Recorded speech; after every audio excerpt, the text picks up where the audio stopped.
everyone, and welcome back to APUSH Review. Today we're going to be covering Period 4. Let's get right into it. So, the main ideas from this period, which was from 1800 to 1848, were that the U.S. began to develop a modern democracy and celebrate new national culture.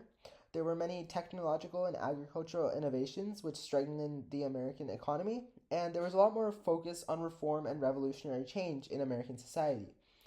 So the early republic. So we first had the election of Jefferson in 1800. It was the first peaceful transfer of political power from the defeated Federalists to the victorious Democratic Republicans. As president, Jefferson governed with what he called Republican simplicity. He did less formal ceremonies, he cut the budget, less taxes, reduced army and navy, and believed America should be an agrarian republic away from the corruption of industrialists, bankers, and all of those other guys. The first challenge in his presidency was the Louisiana Purchase. So in 1803, Jefferson purchased the Louisiana Territory, including New Orleans, from French leader Napoleon for $15 million. It doubled the size of the U.S. and it sponsored the and he also sponsored the Lewis and Clark expedition, which was actually a year before the Louisiana Purchase was actually certified. And it sparked some debates in slavery in the new territories.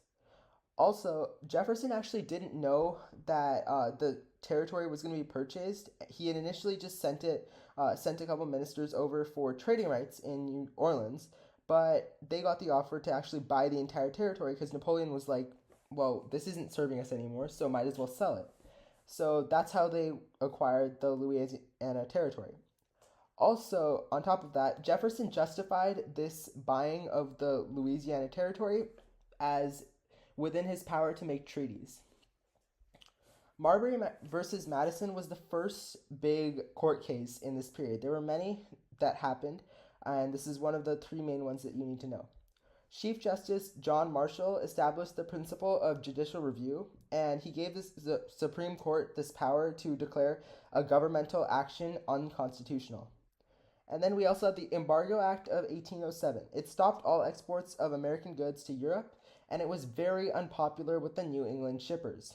Like, very, very unpopular.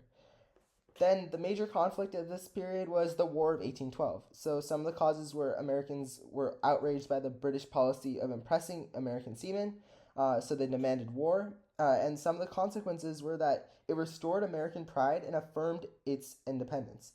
General Andrew Jackson transformed into a national hero, and he became president. It also interrupted trade, which contributed to an industrialized economy in the United States so that it can sustain itself.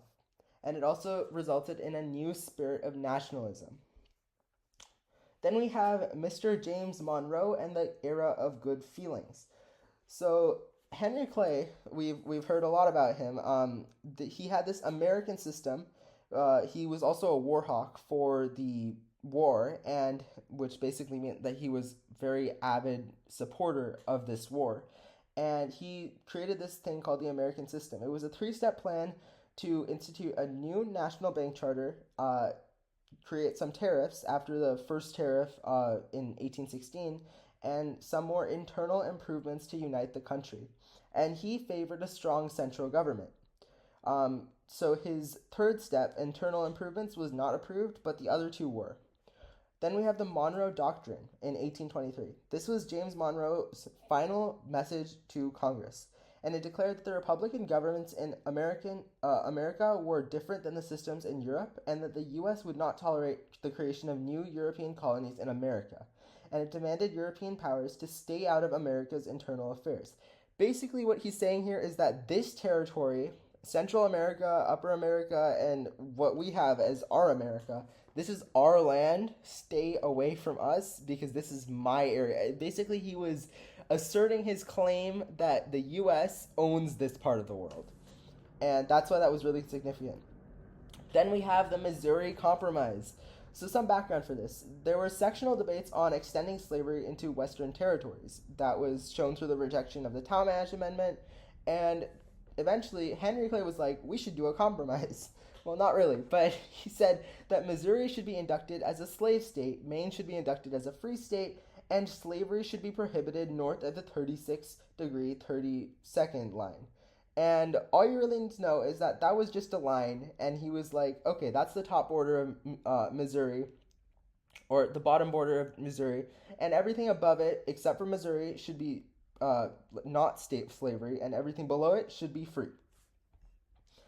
Then we have the Age of Jackson. Andrew Jackson won the election of 1828 against John Quincy Adams, and he had a couple key tenets. He believed in the common man, expanded suffrage for white men, and patronage, so rewarding political supporters. He also opposed, he was very opposed to the idea of these privileged elites, and he was very open about that in his campaigning. Then we have the Tariff of Abominations. This was a protective tariff issued in 1828 that pushed rates to over 50% of the value of imports. The industrial Northeast flourished, and it hurt and angered the South as they had to frequently buy these heavily taxed imported goods. And then we had this nullification crisis because Vice President John Calhoun argued that a state could declare a law null or void if it exercised unfair power. And Jackson was like, I'm not letting that slide. I'm not letting that happen. So he came to Congress with his force bill, which basically said that he can bring the military in to go ahead and stop this entire uprising that was happening in South Carolina. Eventually, it kind of calmed down. South Carolina agreed, and everything was better again. But this idea of nullification is a very important one because it will be continuously invoked leading up to the Civil War.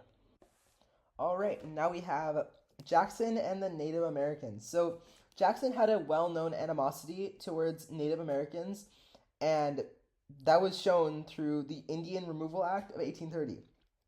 In exchange for Indian lands in the East for government lands in newly established Indian Territory, or Oklahoma, and it forced them out of their land. So this started the Trail of Tears in 1838. It forced the evacuation of 17,000 Cherokee Indians from their homes, and many died on this 800-mile route to the west of the Mississippi. Another side note, so in 1835, there was this thing called the Treaty of New Echota, where some random, members of the Cherokee Indians decided to meet with the government officials and signed this treaty called the Treaty of New Echota. And basically it said that they were signing over their land to the government in exchange for this actual thing to move to this new reservation land. And what's really sad is that they didn't actually have any power to make that decision for the tribe, but they did it anyway. So the government said, okay, this is good enough for us, and then they moved in. Then we also had this bank conflict. So Jackson vetoed the Second Bank of the United States in July of 1832, and he denounced the bank as something used by the rich to manipulate the government for selfish purposes. And it caused state chartered banks to flourish. These were also called pet banks.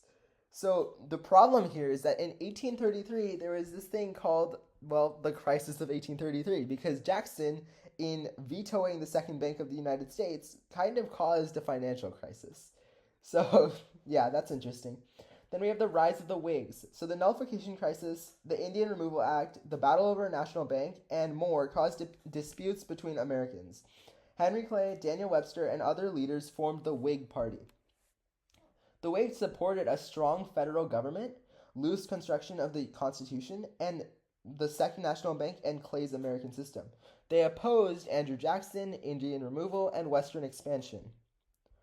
So in the South, what's going on in the South? So we have the Cotton Gin in 1793. I know that's before this period, but that really came to the forefront in this time. It was invented by Eli Whitney, and it enabled slaves to clean 50 times as much cotton as they had done originally by hand. It revolutionized the Southern economy, and it became America's most valuable cash crop. The white society in the Old South was made up of the planters, the wealthy elite, these were 4% of the population, the yeoman farmers, the South's numerical majority, and the poor whites, the 25% to 45% of white Southerners who were unskilled laborers. Life among slaves in the Old South was hard. There was the domestic slave trade from 1800 to 1860, where tobacco depleted Chesapeake planters sold around 1 million slaves to planters in the Deep South, and it uprooted many families. There was a lot of resistance as well. Slaves tried to escape, and then there were a few rebellions like Nat Turner's rebellion in 1831. They faked illness, they damaged equipment, etc. In regards to free black people, there were around 250,000 free black people who lived in the Old South, but they faced a lot of discrimination. There were a lot of revolutionary changes in agriculture, transportation, communication, and more. So for agriculture, we have the steel tip plow, which helped efficiently till fields, the mechanical reaper, which revolutionized American agriculture. For transportation, we had the National Road, which was constructed from 1811 to 1837, also known as the Cumberland Road, the Erie Canal, steamboats, railroads, and all of these inventions really show you how fast America developed in this time period. Communication, so several inventors made telegraph systems using wires carrying low voltage currents in 1840, and Samuel Morse tapped out the first telegraph message in history, and it allowed businesses to obtain news and railroads to create schedules for their trains. For commerce, we had the market revolution. Now, the market revolution was the creation of the national economy that linked regions and people in America. That's the formal definition, but basically, all these changes that were discussed over here with agriculture, transportation, and communication, all of those are the same inventions that arose from the market revolution. So, some of the impacts. In the Northeast, the rate of industrial growth just went up. Urban capitalists just started happening, and the rate in the Midwest, the rate of migration of settlers there just rose, and the rate of production of wheat and corn also rose. In the South, an extended plantation system, Southwest, and economy in Central, was in control by wealthy planters. In industry, there was a rise of the factory system in New England. The Lowell system was a model factory in a village which was renamed Lowell. Young, unmarried New England women comprised most of the workers in these textile mills, and lower wages and unfair conditions led the women to go on strike. Industrialization. The factory system spread to the production of guns and shoes, and the rise of industry led to the growth of city.